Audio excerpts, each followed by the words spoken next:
भक्तों, ओम नमः शिवाय, श्री शिवाय नमस्तुभ्यम, जय श्री महाकाल। जी हाँ भक्तों, क्या आपके भी घर में कोई ऐसा व्यक्ति है जिसका जो शादी है वो हो ही नहीं रहा, उसका जो विवाह है हो ही नहीं रहा। अगर आपका बच्चा है, अगर आपकी बच्ची है जिसका विवाह का योग बन ही नहीं रहा, आपने उसको बहुत ज़्यादा पंडितों को दिखा लिया, बहुत ज़्यादा आपने क्या है उपाय करवा लिए, बहुत ज़्यादा आपने कुंडली मिलवा ली, लेकिन तो भी उसका जो विवाह है उसका योग बनता ही नहीं है। और बनता भी है तो कहीं ना कहीं आके रुक जाता है, बिगड़ जाता है। आप लोग बहुत ज़्यादा परेशान हैं कि आखिर हुआ क्या, हमारा जो बच्चा है उसकी शादी हो क्यों नहीं रही है।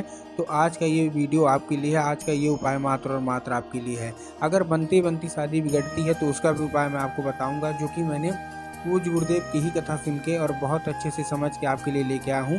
बस आपको ध्यान से समझना है, ध्यान से सीखना कि कैसे मार्केट काम करता है और कैसे जो उपाय है वो करता है। देखिए, मार्केट में बहुत सारे लोग क्या है ना आए हैं, लेकिन जो पूज्य गुरुदेव बताते हैं शिव महापुराण की कथा वो अलग ही रहती है, उनका जो उपाय है वो अलग ही रहता है। तो बस आपको ध्यान से उपाय सुन लेना है, अच्छे से उपाय कर लेना है। देखिए, एक चीज़ आपको और पता होगी कि पूज्य गुरुदेव की जो कथा होती है उसमें लाखों की भीड़ आती है, आप सबको पता है, ठीक।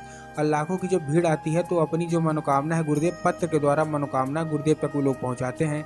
तो जब अभी 2 4 5 महीने पहले की बात है, जब गुरुदेव की कथा हो रही थी तो बहुत सारे भक्त आए गुरुदेव की कथा में। और जब बहुत सारे भक्त गुरुदेव की कथा में आए तो पत्र के द्वारा अपनी मनोकामना गुरुदेव तक पहुंचाई।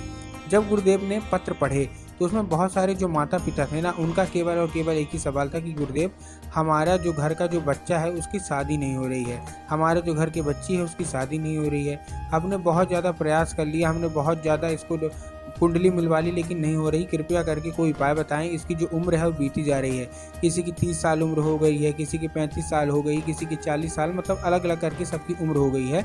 कृपया करके कोई उपाय बताएं। तब गुरुदेव ने 2 से 3 उपाय बताए थे और कहा था केवल और केवल ये उपाय कर लेना, तुम्हारे घर का जो कोई भी व्यक्ति है जिसकी शादी नहीं हो रही है, शादी का योग भी नहीं बन रहा है, तो उसकी शादी अवश्य रूप से होगी ही होगी। गुरुदेव के द्वारा बताया गया ये उपाय लोगों ने जाके घर में किया और मात्र 1 से 1.5 महीने के बाद गुरुदेव की कथा में वापस आए और गुरुदेव को फिर से पत्र लिखा। लेकिन इस बार का जो पत्र था ये गुरुदेव को धन्यवाद के रूप में पत्र था कि गुरुदेव धन्य हो आपका, आपके द्वारा बताया गया उपाय हमने कर लिया और हमारे जो बेटा या बेटी है जिसकी शादी नहीं हो रही थी उसकी शादी पक्की हो गई है, आपका कोटि कोटि धन्यवाद। तो देखिए, अगर आपको भी जानना है कि आखिर ऐसा कौन सा उपाय है जिसको करने मात्र से 1 से 1.5 महीने के अंदर व्यक्ति की सारी मनोकामनाएं पूरी हो जाती हैं, तो चलिए हम बताते हैं आपको आज की इस वीडियो में। लेकिन उससे पहले चैनल पर अगर पहली बार आए हैं और आवाज़ मेरी पहली बार सुन रहे हैं तो वीडियो को कर दें लाइक और चैनल को भी कर लें सब्सक्राइब, ताकि पूजनीय पंडित प्रदीप जी मिश्रा के रोज नए नए उपाय जो कि मैं उनकी कथा से सुनता हूँ, श्रवण करता हूँ, सबसे पहले मैं आपको प्राप्त करा सकूँ, ठीक। तो देखिए, जो हमारा पहला उपाय है ये आपको अपने बच्चियों से ही कराना है, बस ध्यान से सुनते रहिएगा, ठीक। इसमें आपको लेना है 3 काली मिर्च और 3 बेलपत्र। क्या क्या लेना है? 3 काली मिर्च लेना है और 3 बेलपत्र लेना है, ठीक। ले लिया। लेने के बाद आपको क्या करना है, सबसे पहले तो काली मिर्च और काली तिल में बहुत सारे लोग कंफ्यूज हो जाते हैं कि हमको काली मिर्च लेना है कि काली तिल। तब गुरुदेव ने साफ साफ बताया कि आपको काली मिर्च लेना है, ठीक। ले लिया। लेने के साथ साथ आपको 3 बेलपत्र लेने हैं उसी के साथ। अब देखिए, बेलपत्र लेने में भी लोग बहुत गलती करते हैं। कोई कोई क्या है, एक पत्ती को ही बेलपत्र मान लेता है, जो कि पूर्णतः गलत है। एक पत्ती का तो कोई बेलपत्र होता नहीं है, 3 पत्ती मिलकर जो बेलपत्र बनती है ना, वही बेलपत्र आपको लेना है, ठीक। आपने बेलपत्र ले लिया, बेलपत्र के साथ 3 काली मिर्च ले ली और लेके आपको अपने लड़का लड़की जो भी जिसका विवाह नहीं होता उसको भेज दीजिए कहाँ, सीधा सीधा शिव मंदिर, ठीक। शिव मंदिर भेज दिया। शिव मंदिर भेजने के बाद उसको बोलिएगा क्या, जैसे आपने उसको बोल दिया कि वो दक्षिण दिशा में खड़ा हो जाए, उत्तर की ओर अपना चेहरा कर ले, ठीक। अब देखिए, दक्षिण और उत्तर में क्या है ना, बहुत सारे लोग कंफ्यूज हो जाते हैं कि दक्षिण कौन सा होता है, उत्तर कौन सा होता है, हमको थोड़ा क्लियर बताइए। तब गुरुदेव ने बताया कि आप जिस भी शिव मंदिर जा रहे हैं उस शिव मंदिर का जिधर साइड जलाधारी हो, आप अपना चेहरा उधर साइड करके खड़े हो जाइए, ठीक। खड़े हो गए। खड़े होने के बाद आपको क्या करना है, एक नाम लेके, कौन सा, कुंदकेश्वर महादेव। तो आपको क्या करना है, कुंदकेश्वर महादेव का नाम लेके उन्हीं का स्मरण करके चुपचाप उसको क्या बोलना है कि अर्पित कर दे, बस। पूज्य गुरुदेव कहते हैं कि लगातार अगर 1 से 1.5 महीने ये उपाय किया तो आपकी मनोकामना जल्द से जल्द बाबा भोलेनाथ के पास पहुंच जाएगी, ठीक। ये था हमारा कौन सा, ये था हमारा पहला उपाय। अब हम चलते अपने दूसरे उपाय की ओर। इस उपाय में आपको क्या करना है, 11 लाल फूल लेना है। बच्चियों को ही कराना है, आपको नहीं करना। इसके बाद वाला जो उपाय बताऊंगा माता पिता भी कर सकते हैं, ठीक।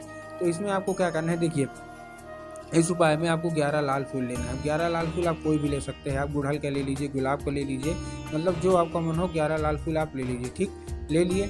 लेने के बाद आपको क्या करना है, जैसे आपने 11 लाल फूल ले लिए, 11 लाल फूल लेके पहुंच जाना है सीधा सीधा कहाँ, शिव मंदिर। अब शिव मंदिर जैसे पहुंच गए तो आपको क्या करना है, बहुत सारे लोग जो आधा अधूरा उपाय सुनते हैं ना, उनके दिमाग में क्या होगा कि हमको पहुंच जाना है सीधे शिव मंदिर और बाबा भोलेनाथ के ऊपर अर्पित कर देना है, सिंपल। नहीं, आपको बाबा भोलेनाथ के ऊपर अर्पित नहीं करना। आपको कहाँ अर्पित करना है, आपको अर्पित करना है माता सुख सुंदरी की जगह पे। अब अगर देखिए आपको पता है कि माता सुख सुंदरी की जगह कहाँ होती है, तब तो ठीक है, लेकिन बहुत सारे लोगों को यही नहीं पता कि माता सुख सुंदरी की जगह कहाँ होती है।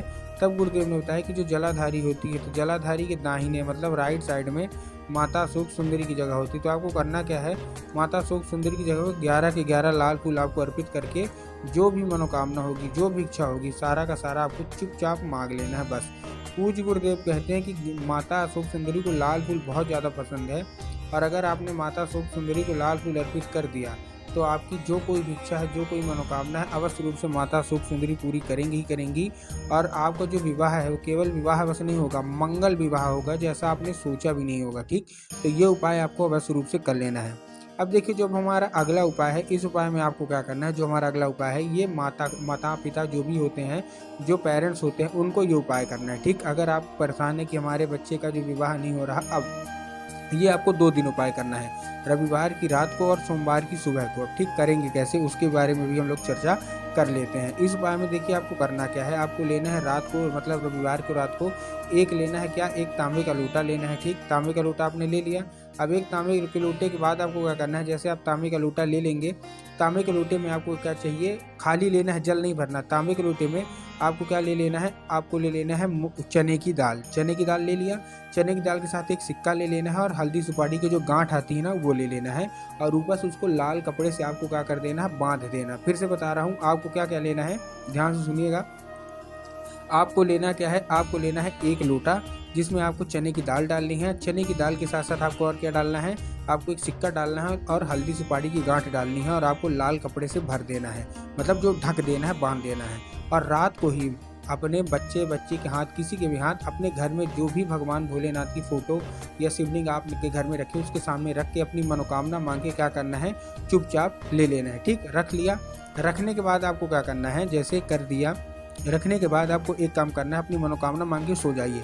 अगले दिन जब आप मतलब सोमवार को सुबह उठेंगे तो आपको क्या है, नहाना धोना है, और वही जो आपने लोटा रखा है, अपने लड़का या लड़की जिसकी भी शादी नहीं हो रही है, उसके हाथ से किसी भी ब्राह्मण या फिर कोई भी पंडित हो, ब्राह्मण हो, पुजारी हो, किसी को भी आपको क्या करवा देना है, दान करवा देना है। पूज्य गुरुदेव कहते हैं कि यह दान बहुत ही खास दान माना जाता है। अगर आपने ये दान कर दिया तो आपकी जो कोई भी इच्छा है, मनोकामना है, सारी की सारी मनोकामना इच्छा अवश्य रूप से पूरी होती ही होती हैं, और आपका जो है मंगल विवाह वो होता ही होता है मात्र 1 से 1.5 महीने के अंदर। तो उम्मीद करता हूँ आज का ये उपाय समझ में आ गया होगा।